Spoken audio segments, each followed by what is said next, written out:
all the cameras in this little collection, this is the one that I feel most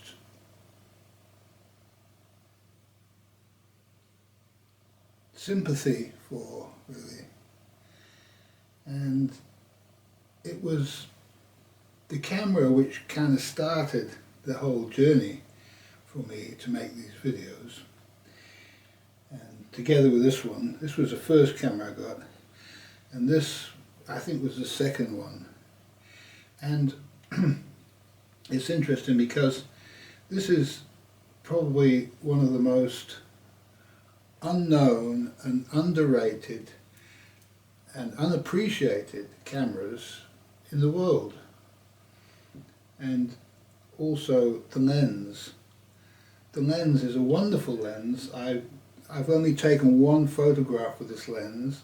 I took it off, I put it onto my Micro Four Thirds camera, my Olympus, took one photograph, took it off and put it back on, and I don't want to take it off there. It's not a lens which I intend to use. I just wanted to see how it would work, what sort of sharpness it would give, and it is wonderful. It is as good a lens as you'll get anywhere in this room, and because it's such a valuable lens, they're so rare. I have no idea how I managed to pick this up, but I got this lens on the camera.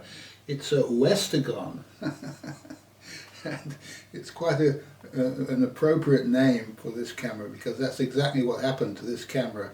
It went to the west, and it's really an evolution, if you like, of the Exakta. You can see the interesting similarities there, the Edixa or the Exakta, and the Exakta was made by Haji, and this one is made by Wirgin. So this is a Wirgin Edixa as opposed to an IAG Exakta. And this works so beautifully,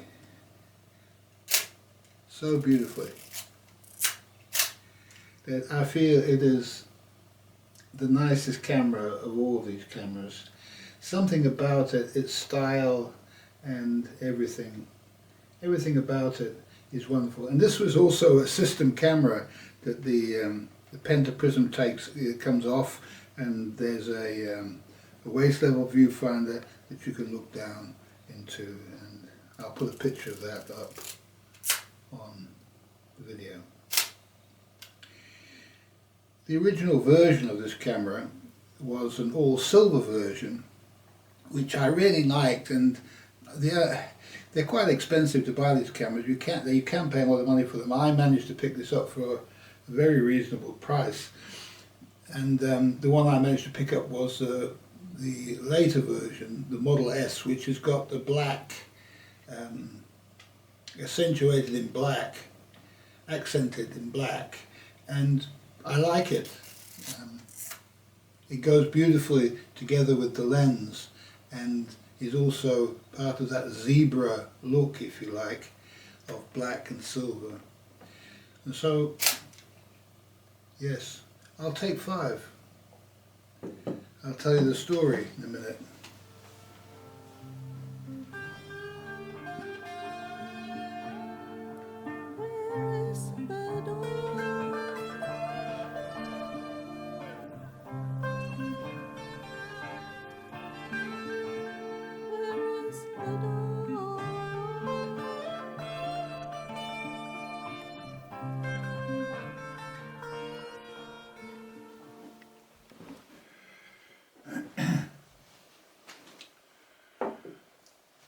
Well, the main guy at Wirgin was Henri Wirgin, and he and his 4 brothers, Jewish brothers, came from Poland to seek a better education in Germany and Switzerland, and they together formed the company Edixa to make, I suppose, wooden plate cameras and this sort of thing in the 1920s.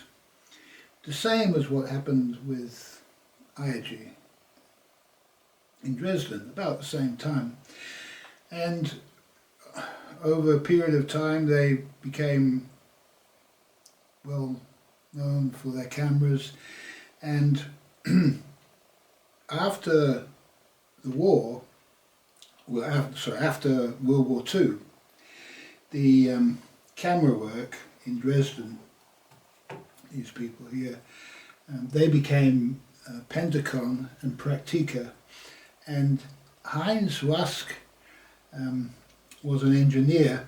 I'm not sure of his exact background, but he came to Wirgin, and he wanted to build a single lens reflex. And there were some people who had moved from Dresden in the east after the Soviet takeover. They had moved to West Germany, and they were working at Edixa from KW and Praktica and Pentacon and Zeiss, Ikon. It's all one company really, now called Pentacon, or then called Pentacon. And so they were already working there, and they'd been involved in the development of the Exakta camera. And so between the 3 or 4 of them, they came up with the design and built the prototype of the Edixa reflex, single lens reflex camera. And what a great camera it was. And it was a successful camera for a while.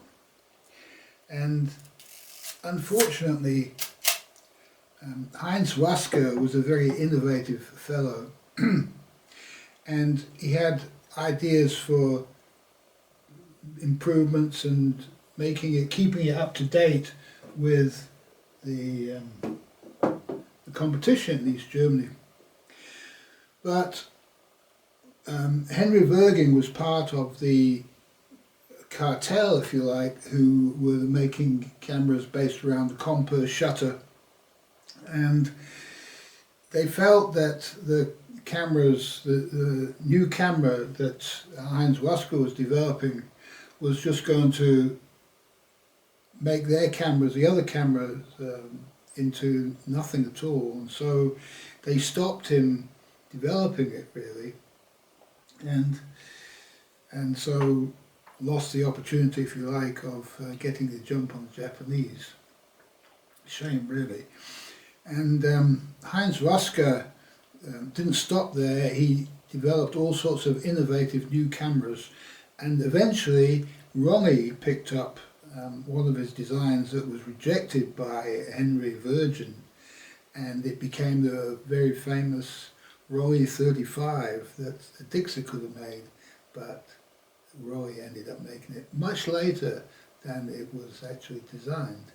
And say Heinz Waaske had to move to Rollei to get any innovation, to continue his work really, because he was the engineer, he was the designer, and this management class, if you like, were sitting on top, stopping all of the movement. The globalists and internationalists really were mainly interested in just selling cameras. That's what they were interested in. They weren't interested in the actual evolution, development and design aspects of it. As long as the camera sold, that's all that really mattered to them.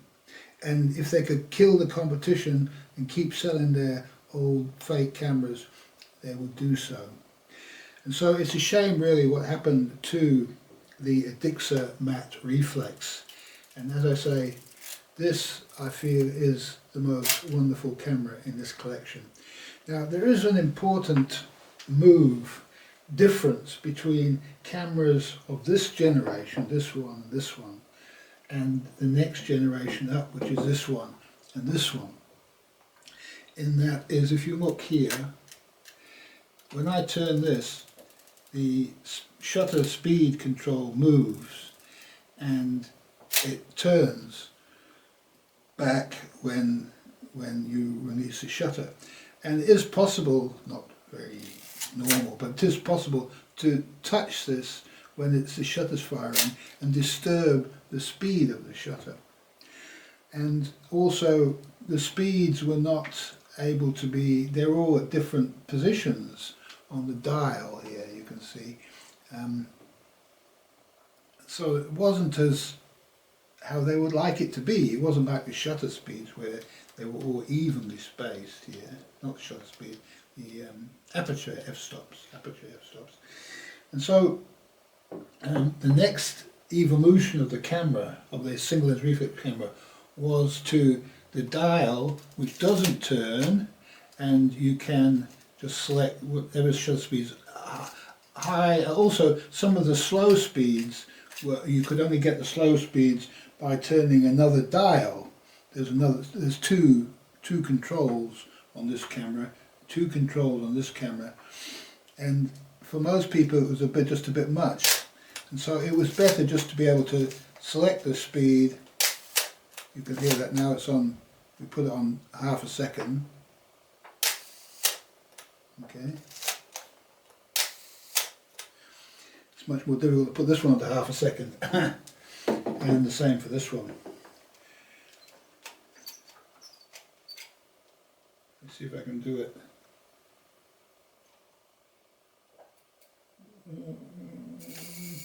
No, you've got to change this one, and then you've got to change this one.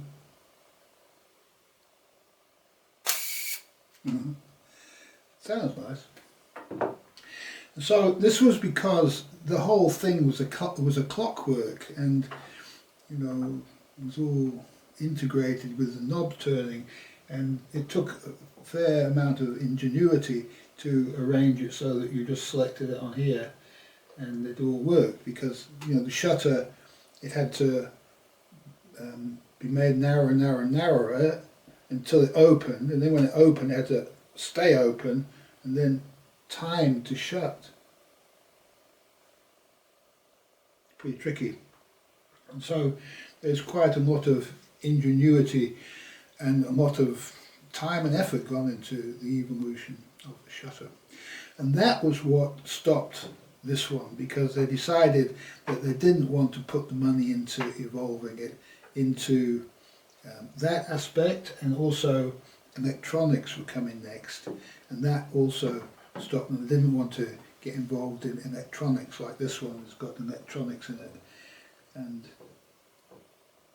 this company bit the bullet on electronics and decided to move forward with the electronics.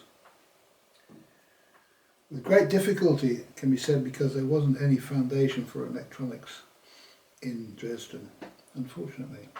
And it's really why the Japanese eventually managed to dominate the market, because they had Sony, companies like this, who had been developing consumer electronics products for a long time. Right, well, that is the Edixa story. It's a short video, and in the next video we're going to talk about the Praktica story. Thank you for watching.